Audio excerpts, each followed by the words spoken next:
Egypt की जमीन से खुदाई के दौरान निकले 16 कटे हुए हाथ। पर आखिर ये सिर्फ राइट हाथ ही क्यों थे? बॉडी के दूसरे हिस्से क्यों नहीं मिले? यूरोप में एक कब्र के अंदर बच्चे को जंजीरों से जकड़कर क्यों दफनाया गया? और सऊदी अरब के आग बरसाने वाले रेगिस्तान में जमीन के अंदर बसने वाली कौमों के राज। आर्कियोलॉजिस्ट को जमीन के नीचे से कुछ ऐसा मिला है जिसने तारीख की किताबों को बदल कर रख दिया है, और आज हम इन्हीं के बारे में डिस्कस करेंगे। ज़ेम टीवी की वीडियोस में एक बार फिर से खुशामदीद। नाजरीन, 2012 में आर्कियोलॉजिस्ट की एक टीम इजिप्ट के एक एंशिएंट दौर के महल में एहतियात के साथ खुदाई का काम कर रही थी। ये लोग उम्मीद कर रहे थे कि शायद यहाँ से उन्हें मिट्टी के पुराने बर्तन, कुछ कदीम सिक्के या अगर किस्मत अच्छी हुई तो थोड़ा बहुत सोने का जेवर मिल जाएगा। उसी दौरान एक आर्कियोलॉजिस्ट जो ब्रश की मदद से मिट्टी की लेयर को हटा रहा था, अपने हाथों को रोक लेता है। उसे जमीन के अंदर से एक वाइट कलर की हड्डी उभरती हुई दिखती है। टीम ने फौरन अपना काम रोका, एहतियात से आसपास की जमीन को साफ किया तो क्या देखते हैं कि उनके सामने 2 इंसानी हाथों के ढांचे मौजूद थे। हाथ मिले तो जाहिर है बॉडी भी यहीं कहीं होगी। यही सोचते हुए उन्होंने आसपास मजीद खुदाई करना शुरू कर दी। बॉडी की तलाश में जो खुदाई की गई उससे उन्हें जमीन के अंदर 3 बड़े गड्ढे नजर आए, जिन्हें मिट्टी डालकर बंद किया गया था। उन्होंने सोचा शायद उन्हें कब्र मिल चुकी है, पर नहीं। इन गड्ढों में 1 नहीं, 2 नहीं, कई इंसानी हाथ भरे हुए थे, जिनकी टोटल तादाद 16 थी। सबसे अजीब बात यह थी कि ये सारे राइट हाथ थे। इनमें से एक भी लेफ्ट वाला नहीं था। इन हाथों को जमीन में इस तरह तरतीब से रखा गया था कि इनकी उंगलियां ऊपर की तरफ थी, बिल्कुल ऐसे जैसे पौधे को जमीन में उगने के लिए बोया जाता है। इन हाथों का साइज आम इंसानों के हाथ से काफी बड़ा मालूम हो रहा था, जो क्लियर था कि ये आज के दौर के हाथ तो हरगिज नहीं है। ये जाहिर था कि ये किसी आम इंसान के हाथ नहीं थे, बल्कि बहुत ही लंबे चौड़े लोगों के थे। और सबसे परेशान करने वाली बात यह थी कि आसपास किसी भी इंसान का कोई और जिस्म का हिस्सा भी नहीं मिला, सिर्फ 16 राइट हैंड्स जो पता नहीं कब से इन अंधेरे खड्डे में दफन थे। जैसे ही ये खबर इंटरनेट पर आई, कॉन्स्पिरेसी थ्योरीज बनना शुरू हो गईं। किसी ने कहा ये कदीम दौर का कोई काला जादू था, तो किसी ने इसे दूसरी दुनिया तक पहुंचने का पोर्टल कह डाला। कुछ थ्योरीज ने तो यहाँ तक कह दिया कि ये हाथ शायद एलियंस को खुश करने के लिए रखे गए थे। पर हकीकत इन सब थ्योरीज से कहीं ज्यादा सख्त और प्रैक्टिकली हैरान कुन थी। जब साइंटिस्ट ने इन हड्डियों का तफसीली लेबोरेटरी टेस्ट और ऑस्टियोलॉजिकल एनालिसिस किया तो उन्हें पता चला कि ये हड्डियां 3600 साल पुरानी हैं।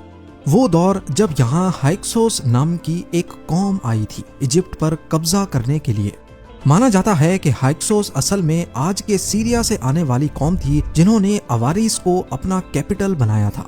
वो जगह जो आज कायरो के पास मौजूद तेल दिबा के नाम से जानी जाती है। लैब टेस्ट से ये कंफर्म हो गया कि ये 16 हाथ अलग अलग एडल्ट मेल्स के हाथ थे, जिनकी मौत तकरीबन एक ही साल के दौरान हुई थी। 16 राइट हाथ, और वो भी सिर्फ मर्दों के। इस मिस्ट्री का जवाब जो आर्कियोलॉजिस्ट जमीन के अंदर ढूंढ रहे थे, वो असल में जमीन के ऊपर मौजूद था। कायरो से 500 किलोमीटर साउथ में लग्जोर में एक हबू नामी टेम्पल है, जिसकी दीवारों पर एंशिएंट इजिप्ट की हायरोग्लिफिक्स बनी है। इनमें एक जगह ये तस्वीर बनी हुई पाई गई। एक आदमी निगरानी कर रहा है और 2 औरतें जमीन के अंदर गड्ढे में मौजूद इशारा कर रही हैं, और इस गड्ढे में ढेर सारे राइट इंसानी हाथ पड़े हैं। इस दीवार पर तस्वीरों के साथ जो हायरोग्लिफिक्स लिखी हैं, उनका तर्जुमा कुछ यूं है। दुश्मनों की तादाद जो मारी गई उनके हाथों की गिनती से मालूम हुई। तेल दिबा के पुराने महल में जो 16 हाथ मिले वो किसी और के नहीं बल्कि हाइक्सोस के दुश्मनों के हाथ थे। एंशिएंट इजिप्ट के पुराने दौर में दुश्मन से लड़ने के बहुत सख्त असूल होते थे। जंग के दौरान सिपाही भागकर तो वापस नहीं आया, इसके सबूत के तौर पर वो दुश्मन का सीधा हाथ काटकर वापस महल में आता था।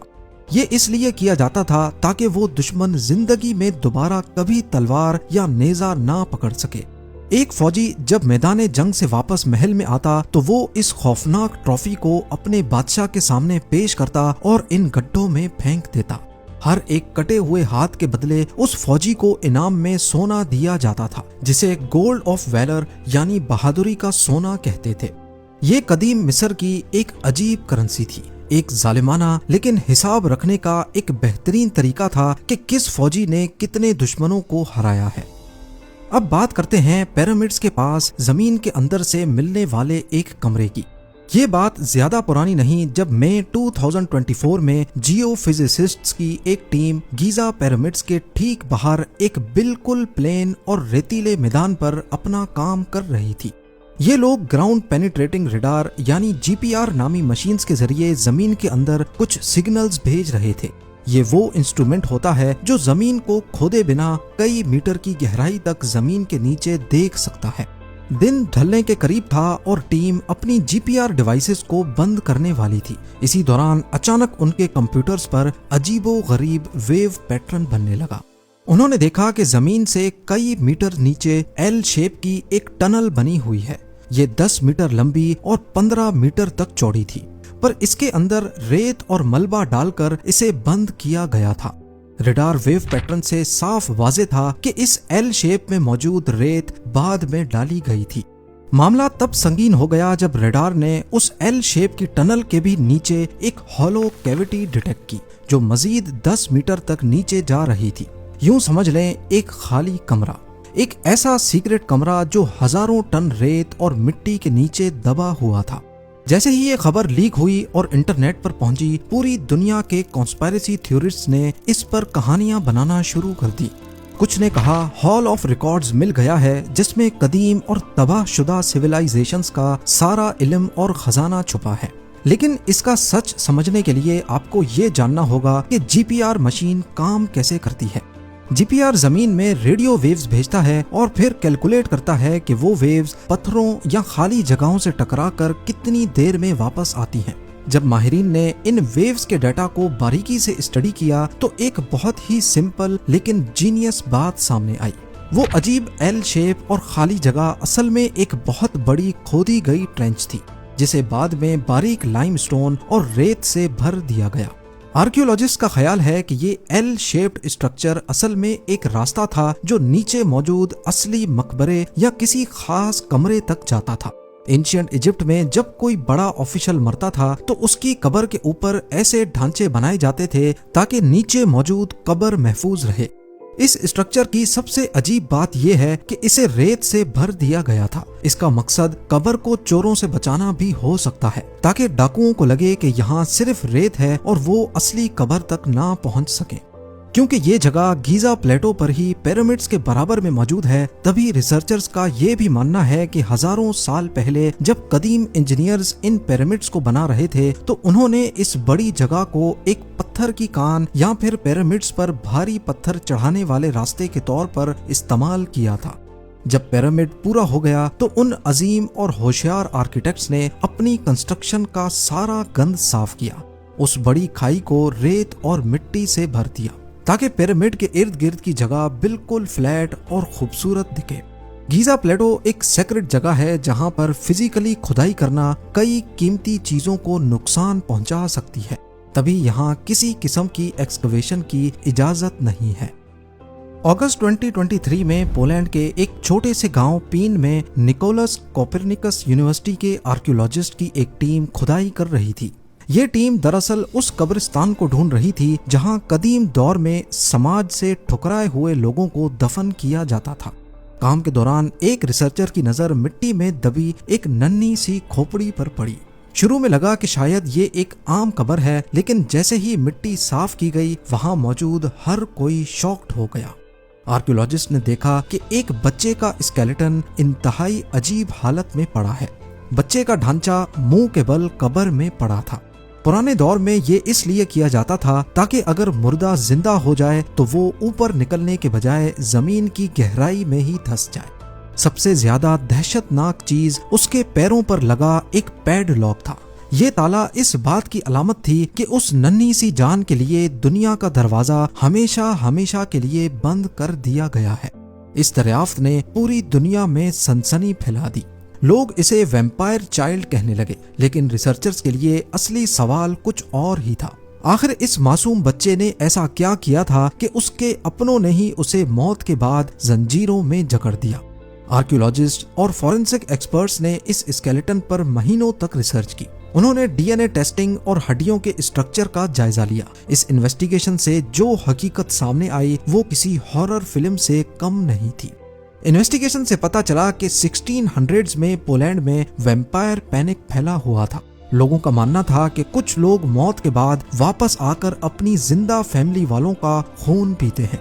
अगर कोई बच्चा अजीब हरकत करता या किसी बीमारी में मुब्तला होता तो गांव वाले उसे शैतान का रूप समझ लेते थे। साइंटिफिक रिसर्च ने साबित किया कि वो बच्चा दरअसल किसी शैतानी कुव्वत का शिकार नहीं बल्कि टीबी का मरीज था, जिसकी वजह से उसका जिस्म इंतहाई कमजोर हो गया था और रंगत पीली पड़ गई थी। उस दौर में माइक्रोस्कोप नहीं था और लोग जर्म्स के बारे में नहीं जानते थे, इसलिए उन्होंने उसकी पीली रंगत और अजीब दिखने को शैतानी अलामत समझ लिया। रिसर्च से यह भी साबित हुआ कि बच्चे की कब्र को पहली मर्तबा बंद करने के बाद दोबारा खोला गया था। गांव वालों ने इतना खौफ खाया कि उन्होंने पहले उसे सीधा दफनाया, लेकिन जब गांव में मजीद लोग मरने लगे तो उन्होंने कब्र खोदकर उसे उल्टा कर दिया और पैरों में ताला लगा दिया ताकि शैतान बाहर ना निकल सके। सऊदी अरब के रेगिस्तान के बीचों बीच उम्मे जिरसा नामी एक लावा ट्यूब है जिसने अपनी पुरअसरार बनावट की वजह से दुनिया की खूब अटेंशन पाई है। लावा ट्यूब असल में तब बनती है जब वोल्केनो फटता है और ऊपर का हिस्सा हवा की वजह से ठंडा होकर पत्थर बन जाता है, लेकिन अंदर अभी भी लावा बह रहा होता है। जब वोल्केनिक एक्टिविटी खत्म हो जाती है और सारा लावा बह जाता है तो बीच में एक हॉलो ट्यूब रह जाती है, ठीक किसी गार की तरह। सऊदी में ऐसी कई लावा ट्यूब्स पाई गई हैं, लेकिन इनमें से उम्मे जिरसा वाली सबसे मशहूर है। ईयर 2000 में जियोलॉजिस्ट ने इस पर रिसर्च शुरू की, लेकिन असली धमाका तब हुआ जब हाल ही में ग्रिफिथ यूनिवर्सिटी और मैक्स प्लैंक इंस्टीट्यूट के रिसर्चर्स ने इसकी गहराई में उतरने का फैसला किया। जब इन्वेस्टिगेशन टीम सुरंग के अंधेरों में दाखिल हुई तो उनका सामना एक ऐसी मंजर कशी से हुआ जिसने उनके होश उड़ा दिए। वहां हजारों की तादाद में इंसानी हड्डियों का एक ढेर जमा था। इनमें मर्दों, औरतों और बच्चों की खोपड़ियां भी शामिल थी। सिर्फ इंसानी हड्डियां ही नहीं, वहां से कुछ ऐसे नोकीले पत्थर भी मिले जिनको शायद किसी काम में लाया जाता होगा। जब उन हड्डियों और स्टोन टूल्स पर जमी मिट्टी की रेडियो कार्बन डेटिंग की गई तो साइंटिस्ट सर खुजाते ही रह गए। इनमें से कई हड्डियां 7000 साल से भी पुरानी थी। इन्वेस्टिगेशन से यह भी पता चला कि ये लावा ट्यूब सिर्फ एक घर नहीं बल्कि एक स्ट्रेटेजिक ट्रांजिट पॉइंट थी, जहां से पुराने दौर के चरवाहे अपने जानवरों को लेकर गुजरते थे ताकि सहरा की झुलसाने वाली धूप से भी बच सकें और लुटेरों से भी। सुरंग की दीवारों पर मिलने वाली रॉक आर्ट ने इस राज से भी पर्दा उठाया कि उस जमाने में यहाँ भैंसें और बकरियां पाली जाती थीं, जो इस बात का सबूत है कि 7000 साल पहले का अरब पेनिनसुला आज के मुकाबले में कहीं ज्यादा हरा भरा था। उस जमाने में लोग जमीन के नीचे छुपी हुई इन गारों में रहकर खाना बदोश लुटेरों से खुद को महफूज रखते थे और जंगली जानवरों के हमले से भी बच सकते थे। इस बारे में आपकी क्या राय है, मुझे कमेंट सेक्शन में जरूर बताइएगा। उम्मीद है जेम टीवी की ये वीडियो भी आप लोग भरपूर लाइक और शेयर करेंगे। मिलते हैं अगली शानदार वीडियो में।